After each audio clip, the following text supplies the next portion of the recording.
Thank you very much. Can you all hear me okay over there? Perfect. Thank you, Khaled.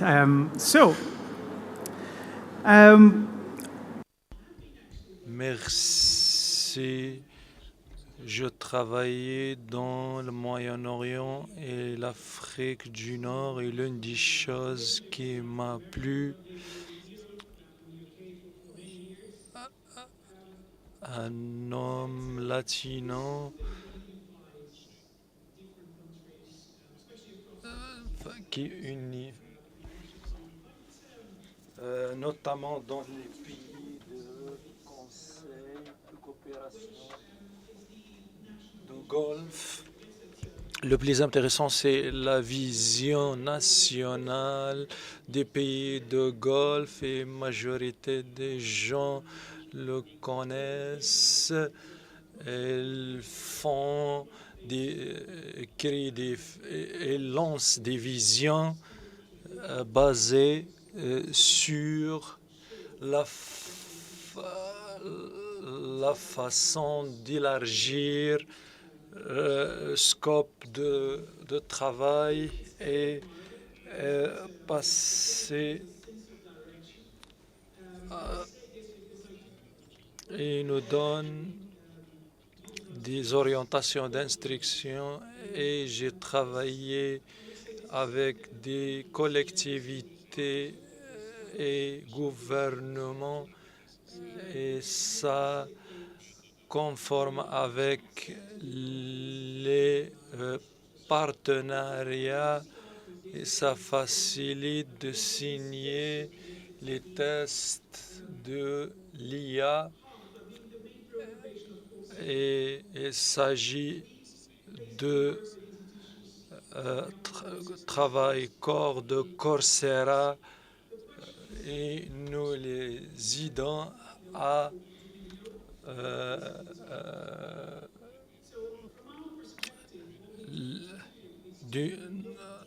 de notre perspective, on approfondit dans les informations disponibles et les partager avec les partenaires dans la région et ça nous donne la qualité de travail à exécuter.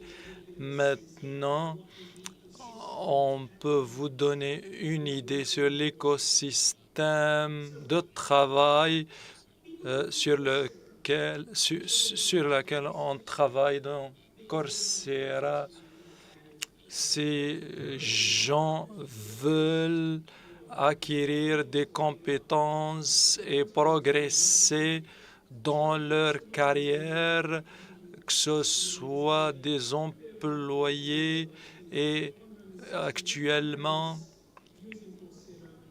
nous avons plus de 160 millions de personnes utilisent Coursera. Ils reçoivent des courses et cette corrélation circulaire et on travaille avec les parties qui s'intéressent à l'éducation et nous sommes en train de développer des spécialités et des certificats agréés et on crée les contenus et on travaille avec plus de 107 entreprises avec Coursera et y compris les entreprises publiques et privées.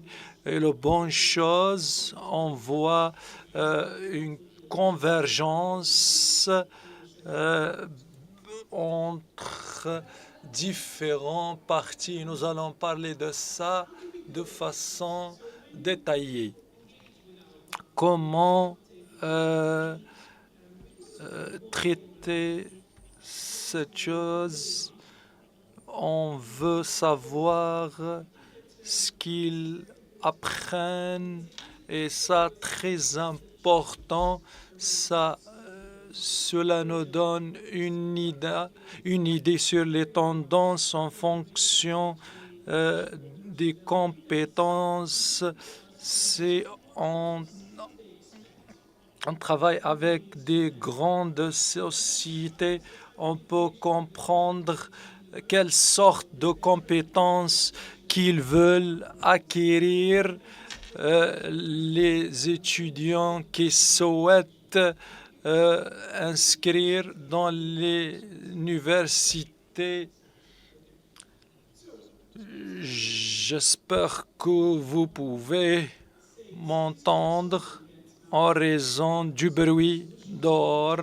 Il y a une répartition des compétences sur lesquelles nos partenaires ont travaillé et le Forum mondial économique et la Banque mondiale, ces comparaisons déterminer les compétences et par conséquent on travaille en vertu de ces recommandations et on motive les apprenants à avoir différentes formations.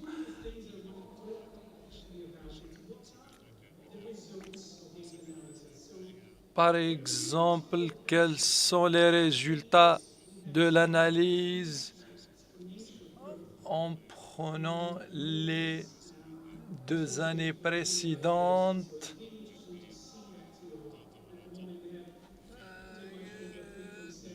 Pour rejoindre nos courses et on a plus de 3 700 000 inscripteurs. On a des compétences personnelles qu'on néglige. 25 parmi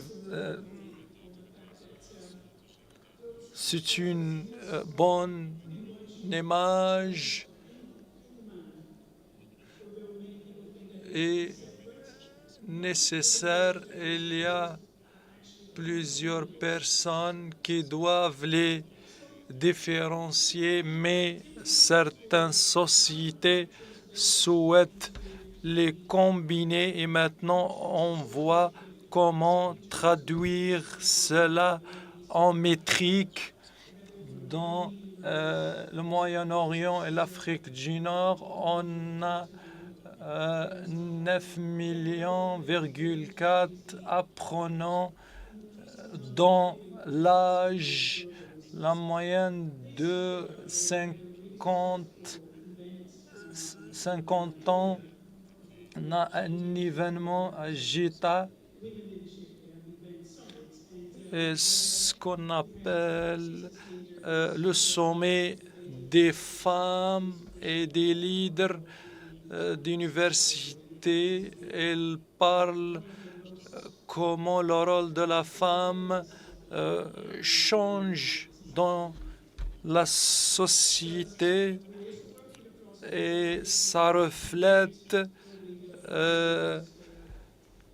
le travail de la femme et on travaille avec des pays comme l'Égypte, la moyenne d'âge 29 ans. En Arabie Saoudite, on travaille avec Aramco et les Émirats Arabes Unis et on a conclu des partenariats avec les polices de Dubaï, la police de Dubaï et l'université d'Abu Dhabi, etc. Maintenant, on arrive à un point comment relier ou lier ces éléments, ces différents éléments et les entreprises éléments à l'aide des compétences apprises en ligne et comment absorber tout ça et comment adopter ou développer une solide stratégie. C'est ce que j'ai déjà parlé avec les partenaires J'ai l'honneur d'inviter les orateurs Scott Sherman, le directeur de l'Université de Michigan. Soyez le bienvenue sur scène.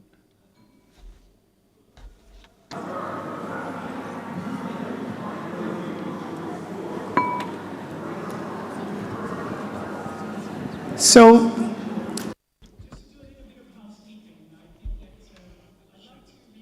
je vais vous donner quelques directives.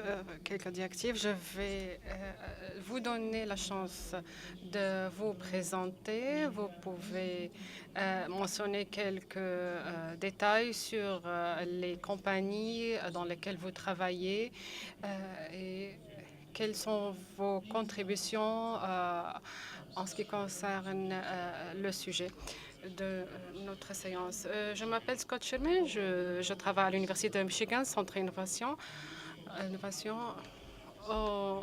Nous travaillons dans un centre d'innovation et on focalise sur la réanimation de l'économie et comment créer des opportunités de travail.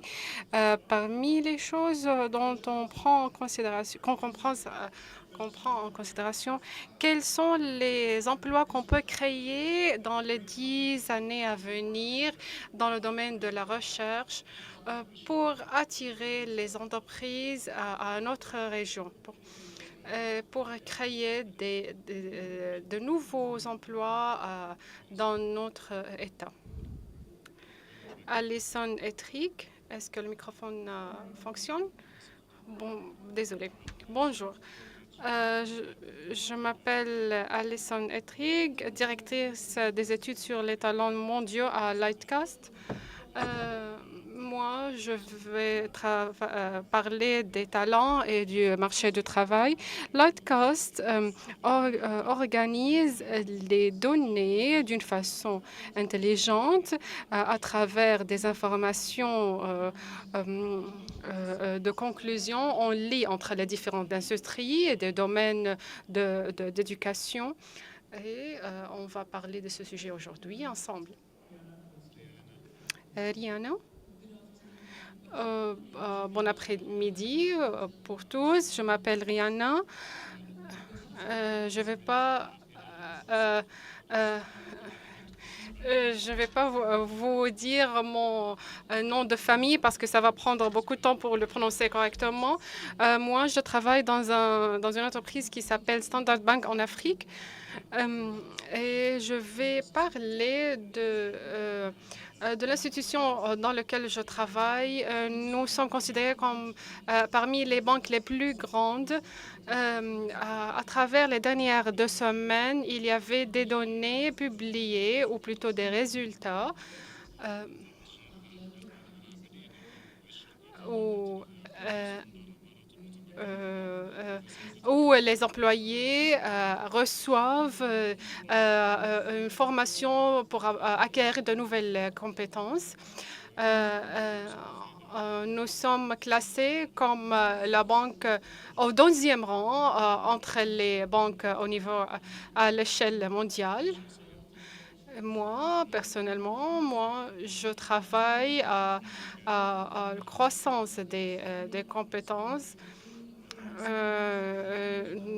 Nous avons plus de 200 ans d'âge. Nous avons des compétences importantes dans notre institution. Je suis passionnée pour travailler avec les personnes. Moi, maintenant, je voudrais être sûre. Il y a beaucoup de bruit dans la salle. Est-ce que vous m'entendez bien? Tout va bien? Très bien. Je voudrais commencer avec Alison. Vous vous êtes présenté. Quand vous réfléchissez aux compétences techniques, personnelles, artistiques, il y a beaucoup d'entreprises qui sont inquiètes. Y a-t-il moins de focalisation sur les compétences personnelles? Par exemple, quel est le rôle de la réflexion critique euh, de vos points de vue? Comment votre institution fait l'équilibre entre ces deux genres de compétences?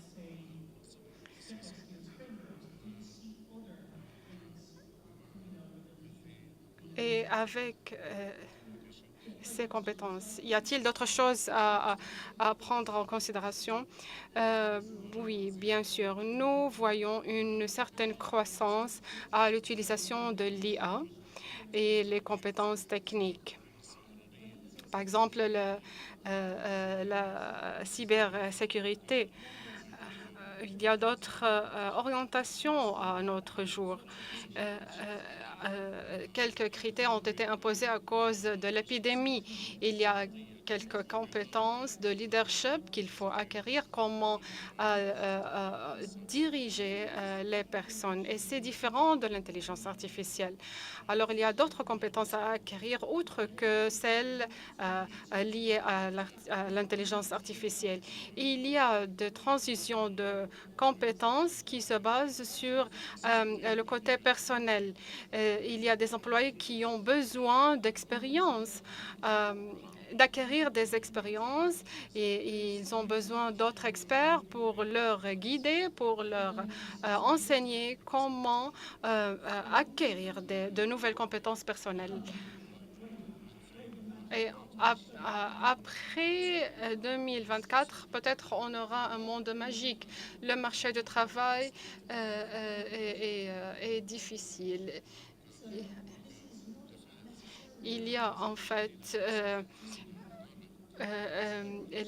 on n'a pas assez de personnes de certain âge qui travaillent dans le marché du travail, et on n'a pas assez de nombre d'employés qui sont convenables avec les compétences requises dans le marché du travail, et surtout parce que ce marché change beaucoup et avec une rapidité inédite.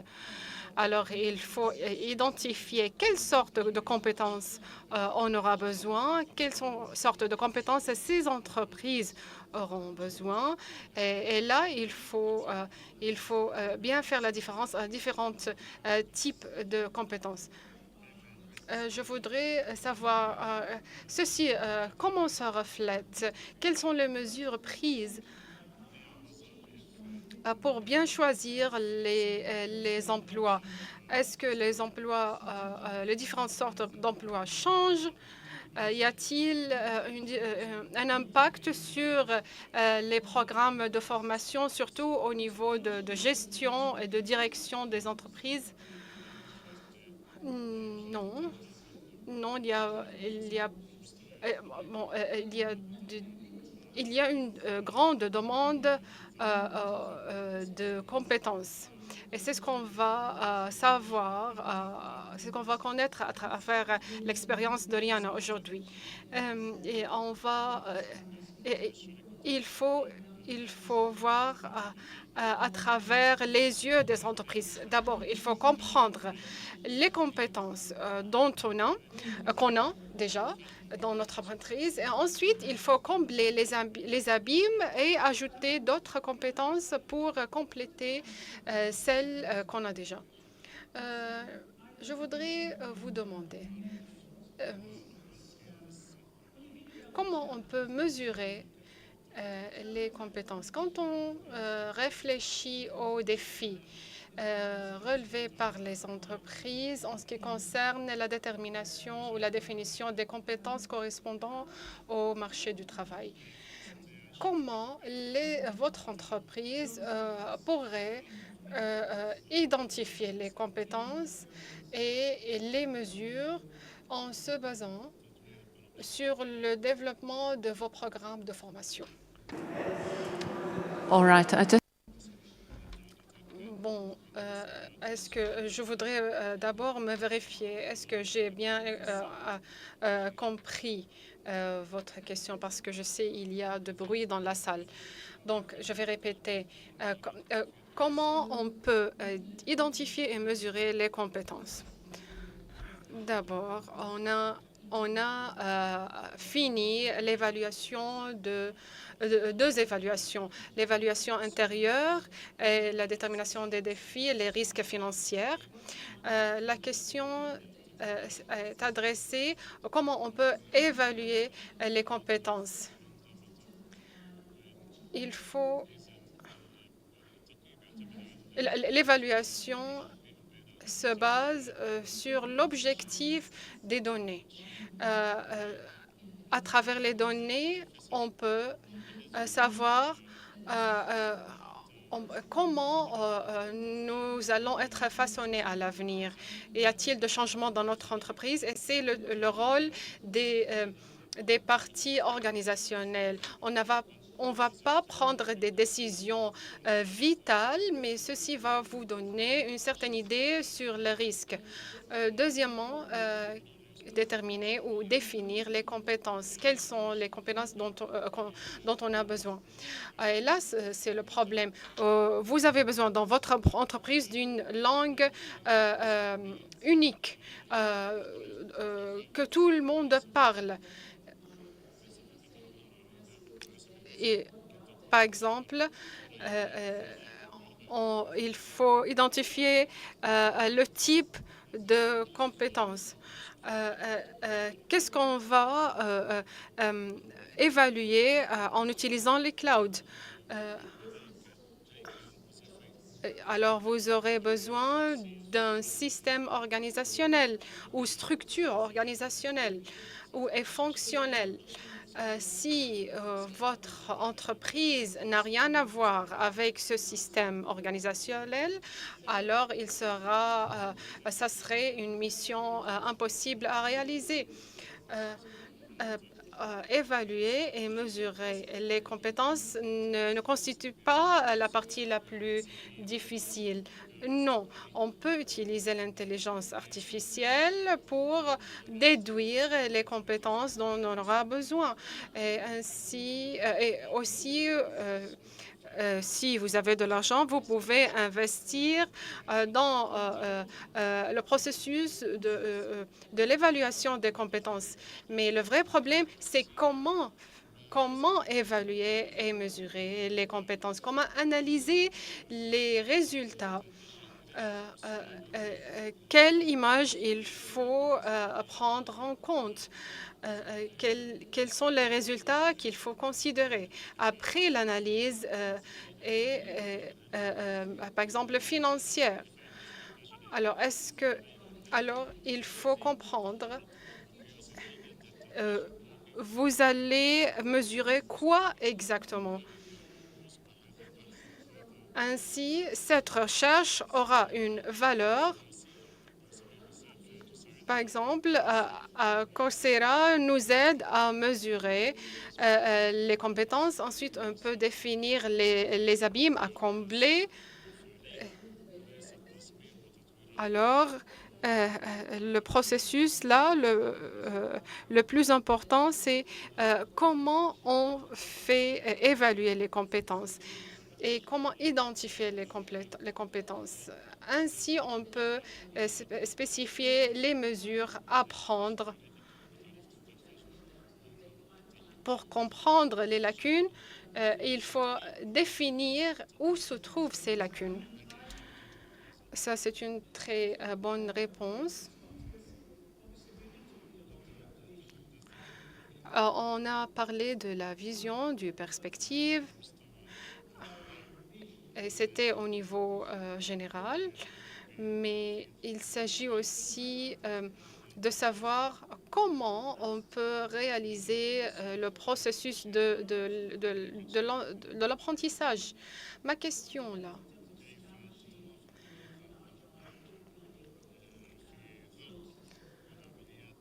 comment, sous l'ombre de changements constants, comment on peut faire la différence entre les différentes type. J'étais chargée de créer un curriculum à l'Université de Michigan et comment former les étudiants à trouver des emplois dans les 10 années à venir. Moi, je crois qu'il faut définir les emplois dans les différents domaines pour garantir qu'on éduque très bien les apprenants d'une façon convenable à leur faveur, ce qui leur permet de s'adapter à l'environnement de travail qu'ils vont affronter à l'avenir. Il faut leur apprendre comment être flexible. N'importe quel diplômé doit savoir comment trouver les opportunités de travail, comment les analyser, comment il devrait travailler dans une équipe. Parce que les gens ne vivent pas tout seuls, isolés les uns des autres. Il faut que ces apprenants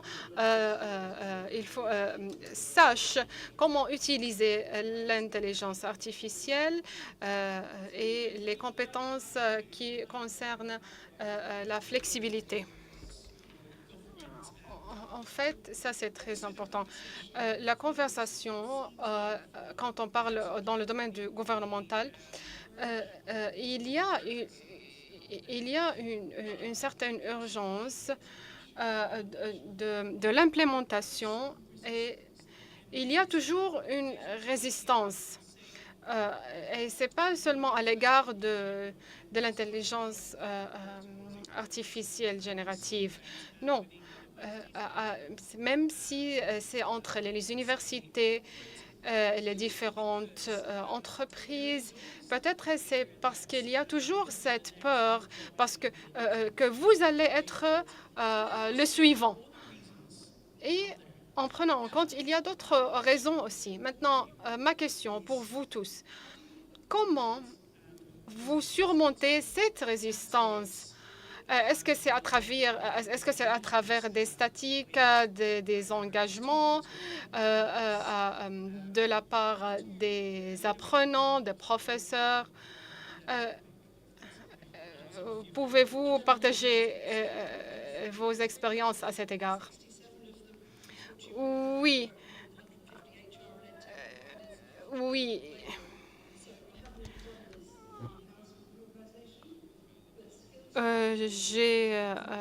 On a travaillé sur ce sujet à l'intérieur de notre entreprise, la transition des compétences. Et il faut d'abord, pour le réaliser, il faut comprendre comment faire un certain développement intérieur, comment créer de nouveaux moyens de connaissance. Il faut laisser ces compétences fonctionner. Ainsi, ces compétences seront développées petit à petit. Je vais vous donner un exemple. Quand on parle avec les gens d'eux-mêmes et de leurs compétences, la direction, le changement de direction est très important.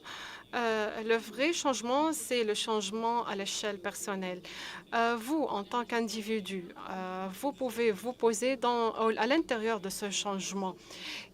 Quelle est votre capacité pour soit vous imiter, soit pour prendre un autre pas vers le changement? Alors, il faut savoir comment je peux me développer à l'intérieur, au contexte de mon travail. Alors, il faut parler, faire des conversations avec les autres et créer une base claire en ce qui concerne l'évaluation. Et quand on a fait des mesures d'évaluation,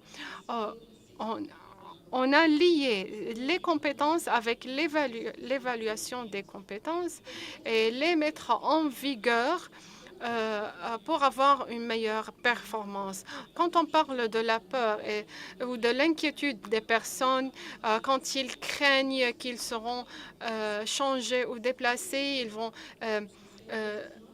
perdre leur opportunité de travail, ils vont perdre de l'argent. Comment on peut corriger ces concepts? Non, il faut les rassurer, il faut leur faire comprendre qu'il faut acquérir de compétences, qu'il faut avoir une transition de compétences, de reconversion. Comme ça, on peut changer les trajets de la port et les rendre des trajets de sécurité. Il faut être réel, il faut changer. Ces personnes doivent comprendre qu'ils doivent changer. Peut-être, est-ce que je peux prolonger cette question au point de vue de résistance? Peut-être la deuxième étape, peut-être peut-être on peut établir une stratégie d'éducation robuste comme ça. Ma question, est-ce que c'est facile ou c'est difficile de faire un alignement de ce progrès d'éducation qui est bien lié à, par exemple, là,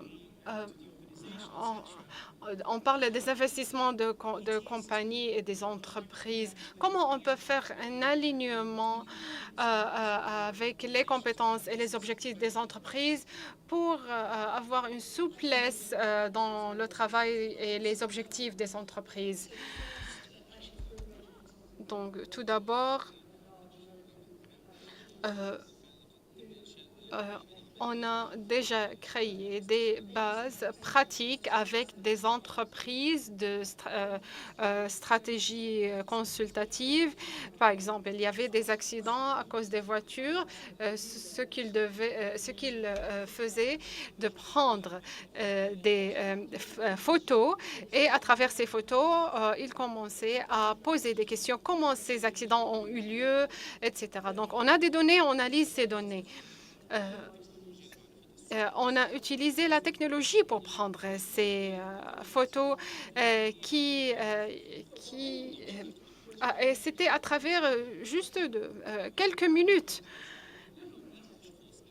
Il fallait être sûr que ces personnes qui font l'investigation étaient bien formées pour qu'ils posent les bonnes questions et avoir les bonnes réponses.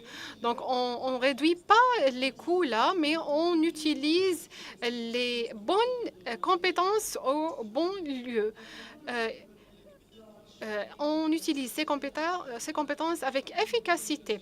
Un autre exemple, il y avait une compagnie d'importation.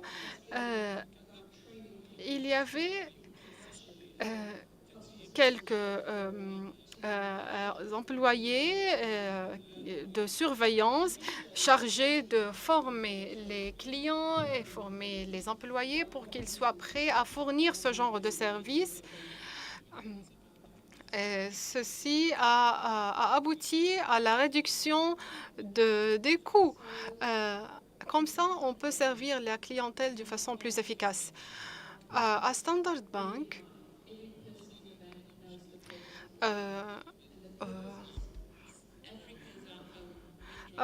l'Afrique est notre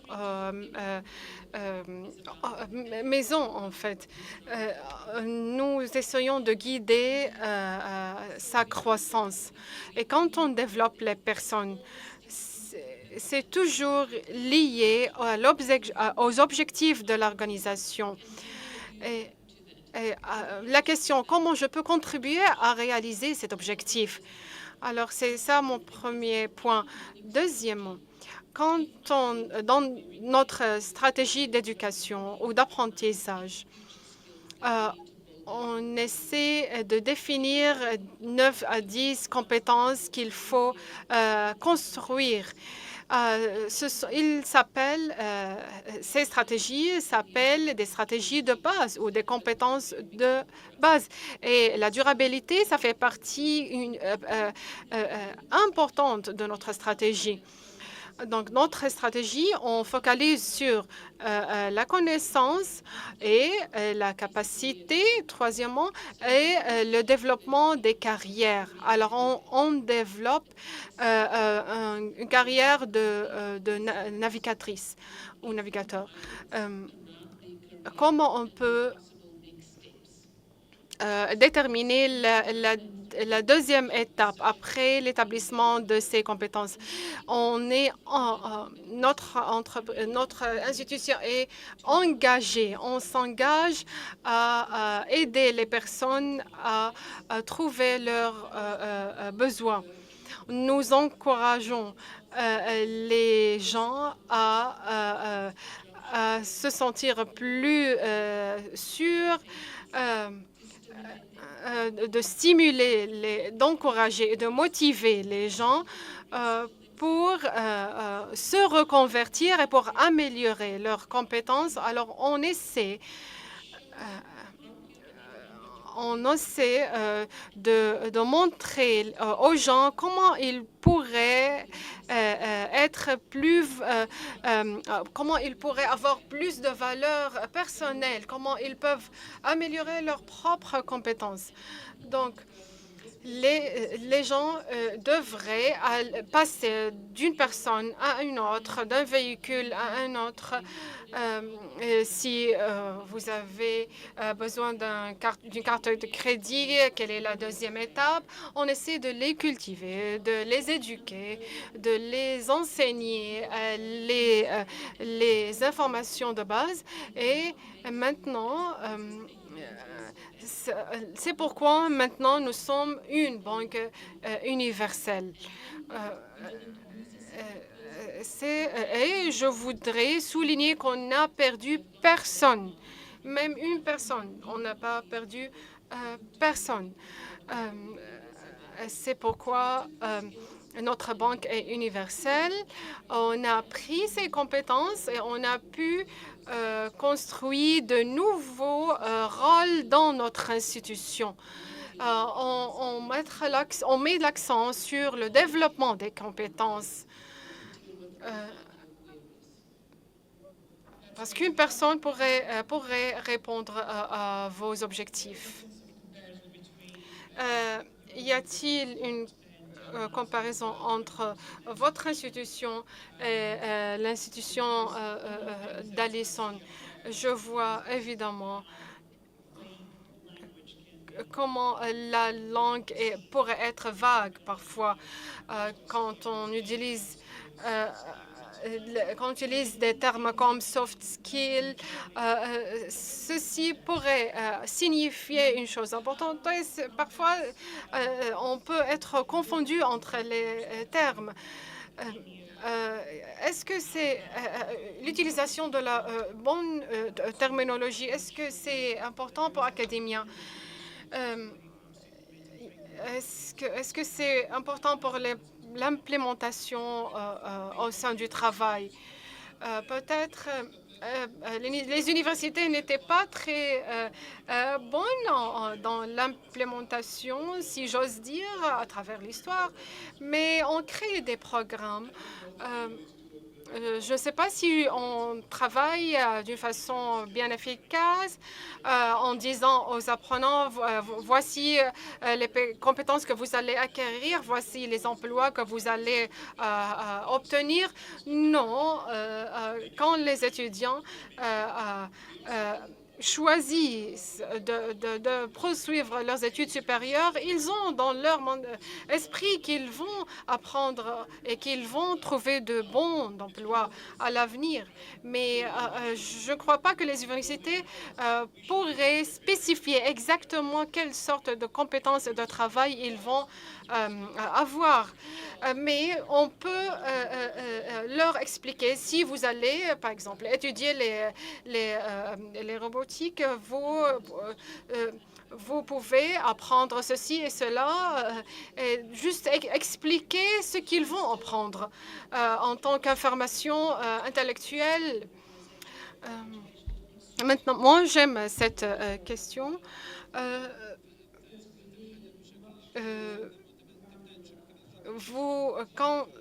Quand vous focalisez sur ce sujet, vous vous éloignez d'autres changements qui se passent dans le monde.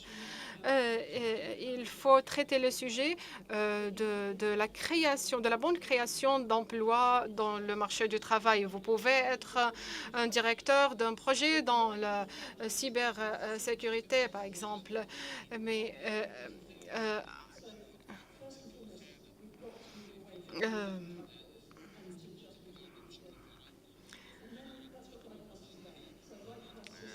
on parle là des compétences qui sont bien importantes, qui sont les compétences de parler, comment on développe ces compétences. On parle des compétences qui existent déjà dans le marché du travail. On parle de quelques titres. Quels sont les cadres où on se trouve. J'ai travaillé avec les ressources humaines, avec les fournisseurs des programmes technologiques. Alors tous ces collaborations ont ouvert le chemin du développement. Parmi ces organisations, il y avait beaucoup de compétences bien importantes dans le domaine des ressources humaines. Il y a des images bien connues qu'on connaît déjà dans la gestion des systèmes informatique. Alors, vous avez ce système de polarisation pour attirer les employés. On peut les comparer avec, dans quelques contextes, on peut le comparer avec le marché du travail où vous travaillez vous-même. Donc, il y a plusieurs langues à parler. Sans la présence d'une langue unifiée, on n'aura pas la possibilité de communiquer. Le monde de langue.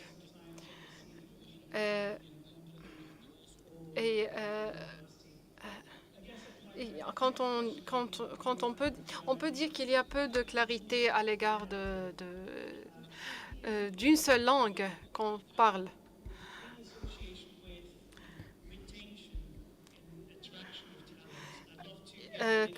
À l'égard des langues, y a-t-il de rétention ou de l'attraction de potentiel? Est-ce qu'il y a des standards de communication bien définis?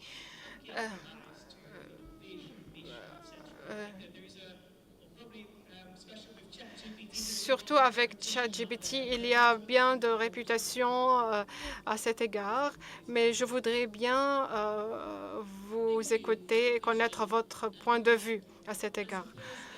Je crois, c'est pourquoi il fallait mentionner. Nous sommes au 18e rang entre plus de 100 autres organisations à l'échelle mondiale.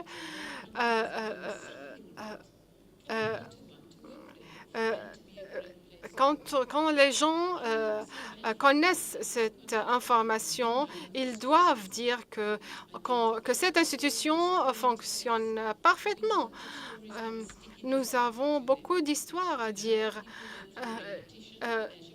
On sait bien que les gens apprennent à travers la répétition, mais il y a d'autres façons aussi pour apprendre.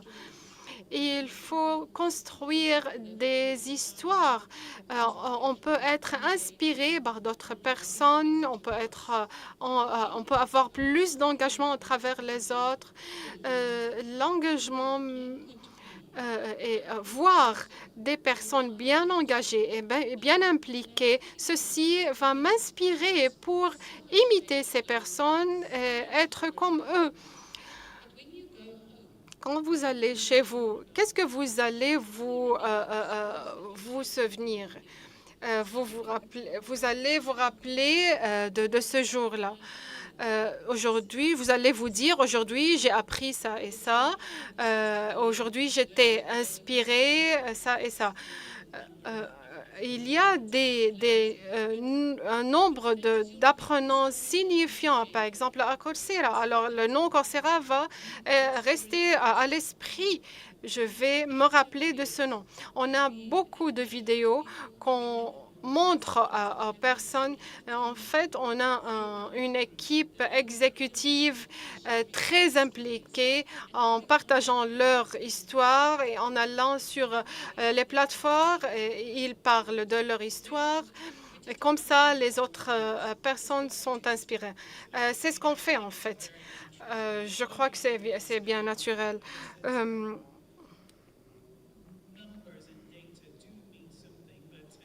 Je sais que les statistiques signifient quelque chose, mais moi,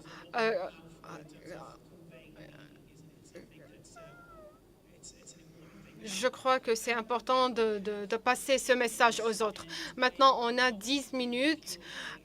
Si vous avez d'accord, je vais passer la parole à l'audience. S'il y a des questions à poser, je voudrais savoir, est-ce que je peux avoir de l'aide pour passer le microphone? Y a-t-il des personnes qui voudraient poser des questions? Levez la main, s'il vous plaît, si vous voulez poser des questions.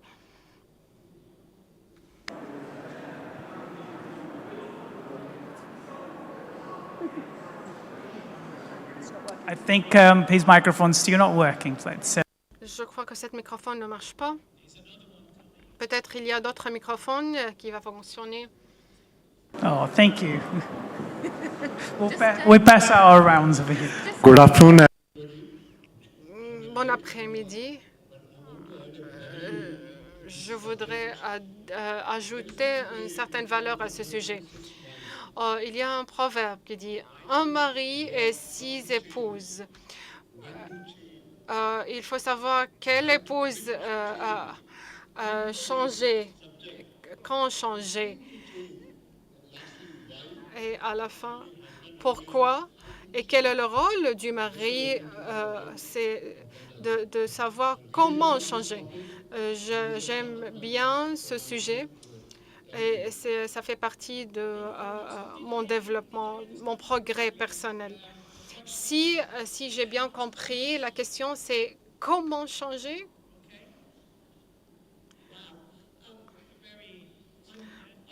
Oh là là, je ne suis pas bien qualifiée pour répondre à cette question. Je vais penser un petit peu à la réponse. Oui, en fait, on a abordé ce sujet un petit peu, comment changer. On a lié, en fait, raconter les histoires, c'est lié à ce sujet. Le pourquoi, pour moi, c'est pourquoi on fait ça. Je crois que ça dépend de votre industrie, ça dépend de votre fonctionnement, de votre fonction, ça dépend de où vous êtes dans ce monde, de votre place dans le monde. Pourquoi on le fait? On le fait parce que les compétences qui vont nous diriger demain ne sont pas les compétences que nous avons aujourd'hui. Oui, c'est pour comment je peux dire qu'il faut collaborer. Si je change, je crois que si on change le point de vue, on peut avoir différentes sortes de compétences. On a cette sorte de discussion ensemble parce qu'on a une chose commune entre nous. On a là une question en arabe. merci pour... j'ai bénéficié du programme de compétences futures et j'ai obtenu beaucoup de compétences à travers mon expérience en tant que handicapé. C'est une occasion pour apprendre, mais j'arrive pas à trouver un emploi et les entreprises ne s'intéressent pas aux handicapés. Je souhaite que les entreprises qui reçoivent des financements pour bénéficier chance d'apprendre et de... Merci pour... Elle a dit que son parcours très fructueux et en raison de son handicap, il n'arrivait pas à sécuriser une carrière. Est-ce que vous avez des commentaires? Non. Commentaires en matière comment les sociétés sont prêtes d'accepter le soutien. Je crois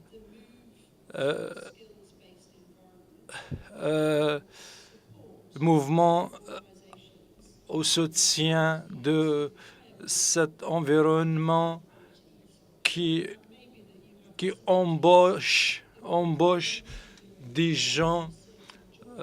Peut-être vous avez un handicap qui vous empêche de faire ou de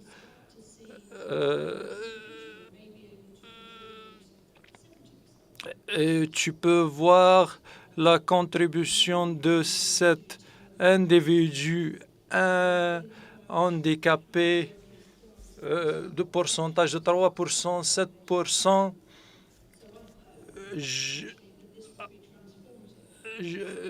J'espère qu'il sera transformatif pour les individus qui ont des handicaps. Merci. Je vais vérifier s'il y a Dr. Riyad, université américaine. Merci pour la session très intéressante. Il y a beaucoup d'éléments clés, y compris l'IA et les compétences.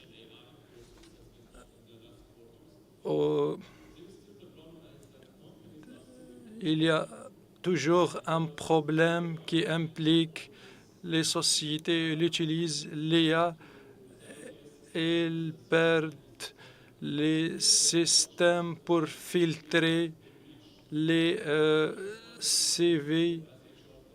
Mon ami travaille dans le département de DRH. Il était franc de dire qu'ils reçoivent 1000 CV qu'ils ne peuvent pas filtrer.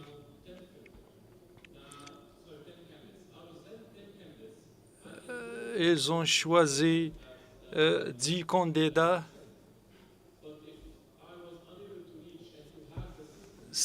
J'étais incapable de vérifier le système.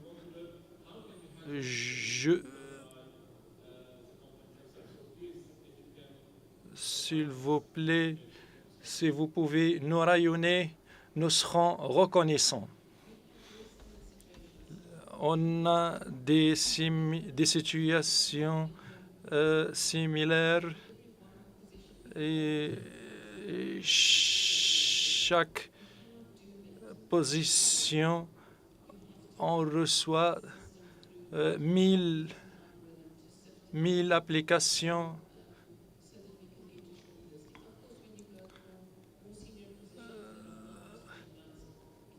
Des positions seniors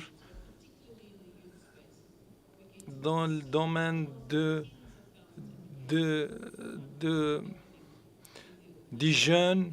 On reçoit 10 000 et on utilise l'algorithme et on focalise sur la race, l'âge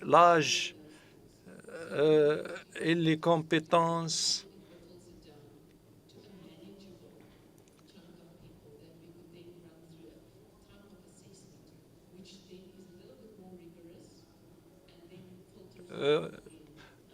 En basant sur des procédures rigoureuses et en passant à l'interview.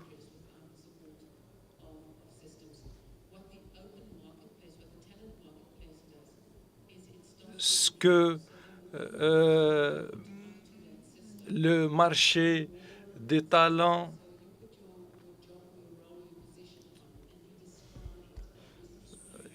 et les rôles et les responsabilités et accepter la description et après favorise les employés à classer eux-mêmes. Et on a des compétences de ces employés, des employés, description de position. On utilise les nominations intérieures pour être franche. On essaye de réduire l'embauche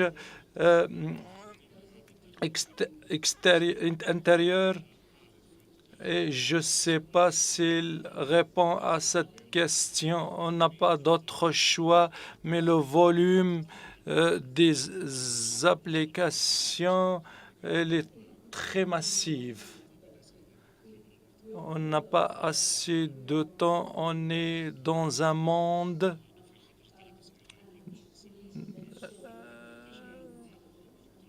nous sommes en danger en matière de chatbot.